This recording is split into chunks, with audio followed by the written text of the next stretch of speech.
Magandang araw mga ka-Best Buy. So intro muna tayo from this to this. Andito ulit tayo sa Pampanga and this is our second installation of the day. Kaya naman talagang ginabi na kami. One installation per day lang kasi talaga kami. Hindi tayo makatanggi sa ating mga kliyente and since maaga pa naman nga kasi kaming natapos, kaya eto kami ngayon. Time check muna tayo.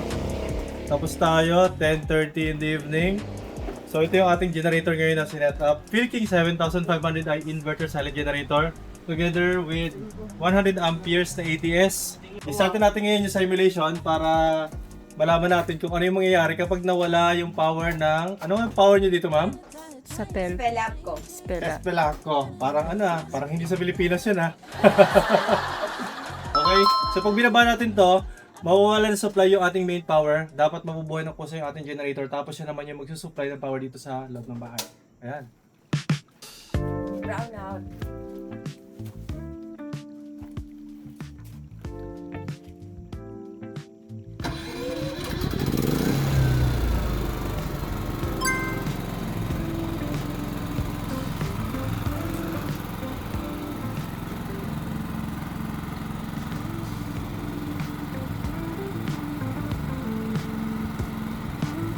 Oh, medyo matagal to magbigay ng supply kasi yung ATS sa atin is 100 amperes.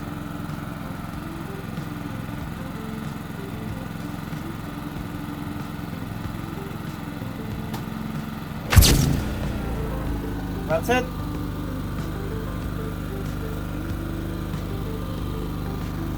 May power na.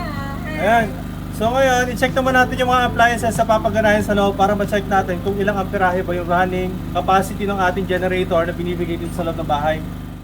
So silipin na nga natin ngayon yung mga appliances na papaganahin natin dito sa loob ng bahay. So unahin na nga natin itong electric fan, 1.5 horsepower na conventional aircon sa office ni ma'am, another electric fan, hot and cold water dispenser, at syempre 2-door refrigerator. So akit naman tayo sa second floor para makita natin yung mga appliances na papaganahin natin doon. So ito yung inverter aircon sa master bedroom, another aircon sa isang room, another electric fan, at ito pa nga yung ceiling fan at TV.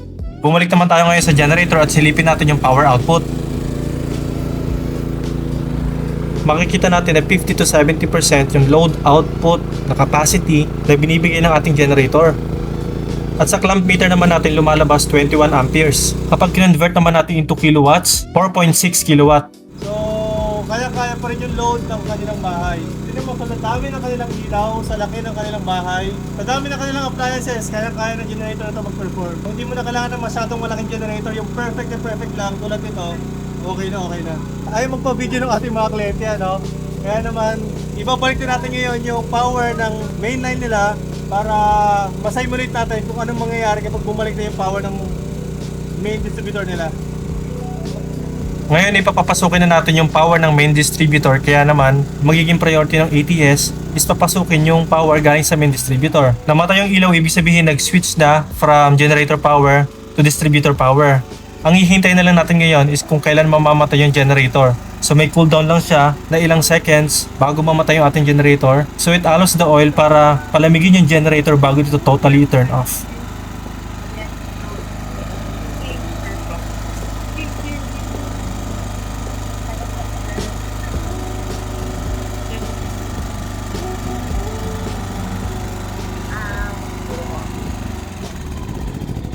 That's it. Maghihintay na lang uli yung mga kliyente natin na mag-brown out. Ayan mga ka-best buys na, so tapos na natin i-commissioning yung ating generator.